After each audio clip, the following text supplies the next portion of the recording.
Bienvenido a Creepy, donde los misterios cobran vida y la realidad supera a la ficción. Imagina que sales de fiesta con tus amigos una noche cualquiera. Ríes, tomas algo, hablas sobre tus planes para el futuro.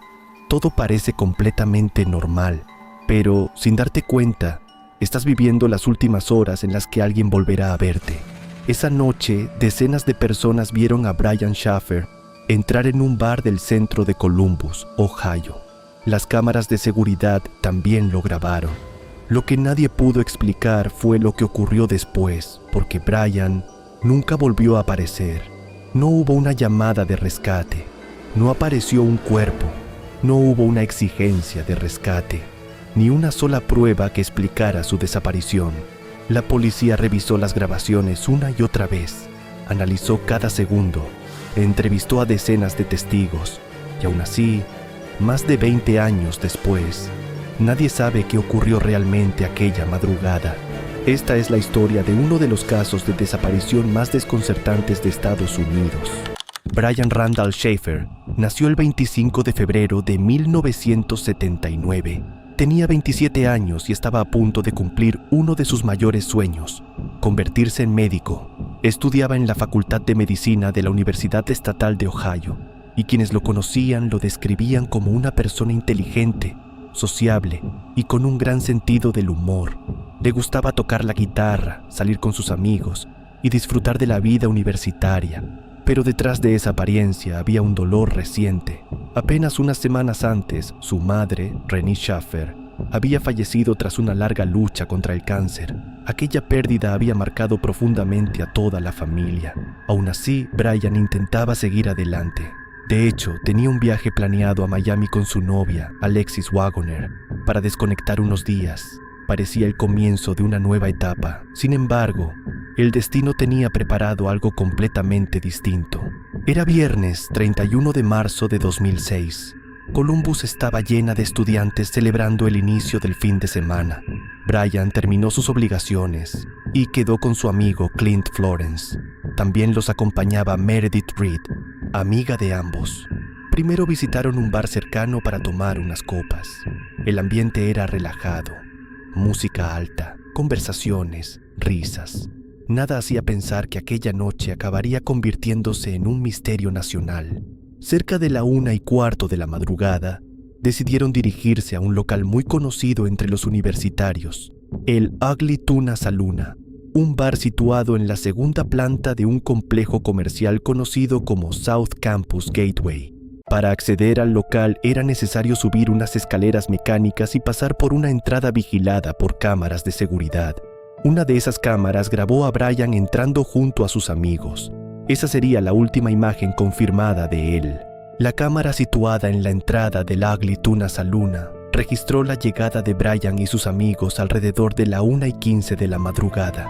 En las imágenes se les ve relajados, hablan entre ellos, suben las escaleras mecánicas, cruzan la entrada del bar y desaparecen entre la multitud. A simple vista, no hay absolutamente nada extraño. Dentro del local, Brian pasó un buen rato con sus amigos, bebieron, conversaron. Incluso fue visto hablando con dos jóvenes que había conocido esa misma noche. Todo parecía completamente normal, pero nadie podía imaginar que esas serían las últimas horas en las que Brian sería visto con certeza. Cerca de la hora de cierre, Clint y Meredith decidieron marcharse. Buscaron a Brian para avisarle. Lo encontraron hablando con las dos chicas junto a la entrada del bar. Según sus testimonios, le dijeron que se iban. Brian respondió que se quedaría un rato más. Aquella fue la última conversación confirmada con él. Minutos después, el Ugly Tuna Saloon comenzó a vaciarse. Decenas de personas abandonaban el local. La cámara de seguridad grababa continuamente la salida de los clientes, uno tras otro. Todos aparecían en las imágenes, todos, excepto Brian. Los investigadores revisaron la grabación una y otra vez, avanzando fotograma a fotograma. Esperaban encontrar el instante en el que salía, pero ese momento nunca apareció. En un primer momento, la policía pensó que podía tratarse de un simple error. Quizá la cámara había fallado. Quizá Brian había quedado oculto entre la multitud. Fue entonces cuando surgió la primera gran pregunta. Si no salió por la entrada principal, ¿existía otra forma de abandonar el edificio? Los investigadores descubrieron que el complejo estaba en obras. Había pasillos de servicio, zonas restringidas y algunas salidas utilizadas por empleados y proveedores. Sobre el papel, parecía posible que Brian hubiera abandonado el lugar por uno de esos accesos. Pero había un problema. Ningún testigo recordaba haberlo visto, y ninguna prueba confirmaba que realmente hubiera utilizado esas rutas. Mientras amanecía sobre Columbus, los amigos de Brian comenzaron a llamarlo. Su teléfono sonaba, pero nadie respondía. Horas después, cuando no apareció en casa ni respondió a ningún mensaje, la preocupación se transformó en miedo.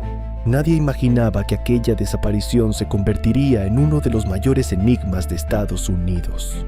Cuando Brian no regresó a casa aquella noche, al principio nadie pensó que hubiera ocurrido algo grave. Era viernes, había salido con sus amigos, y no era extraño que alguien de su edad decidiera quedarse a dormir en casa de un conocido después de una noche de fiesta. Pero las horas pasaban, y Brian seguía sin aparecer. Su teléfono móvil permanecía apagado o fuera de cobertura. Nadie conseguía contactar con él. Entonces, su familia denunció oficialmente su desaparición.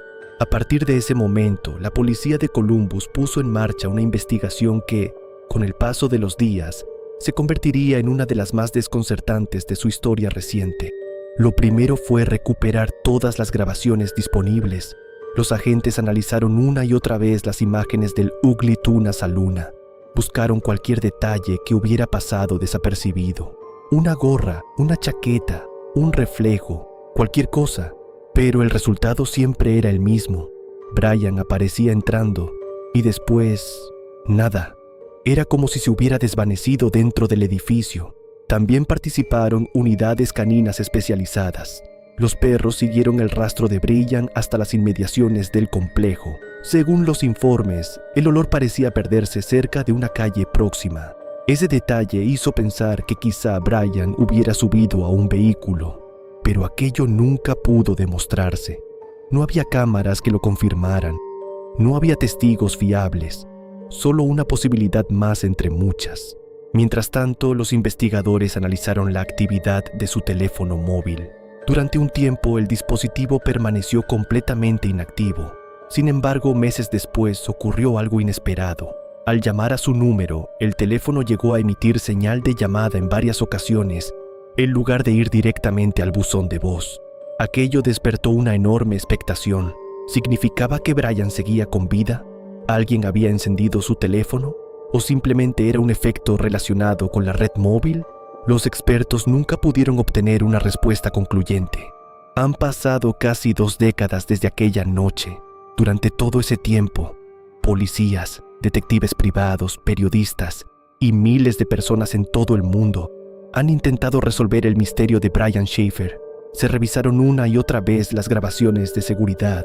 Se investigaron posibles avistamientos. Se siguieron pistas que parecían prometedoras, pero todas terminaron igual, sin una respuesta definitiva. Oficialmente, Brian Shaffer sigue siendo una persona desaparecida. Su expediente nunca se cerró y a día de hoy, las autoridades siguen considerando que el caso permanece sin resolver. Quizá algún día aparezca una nueva prueba, una grabación olvidada, un testigo que nunca habló o una evidencia capaz de cambiar por completo todo lo que creemos saber sobre aquella noche. Yo soy Creepy y recuerda, algunos misterios nunca quieren ser descubiertos.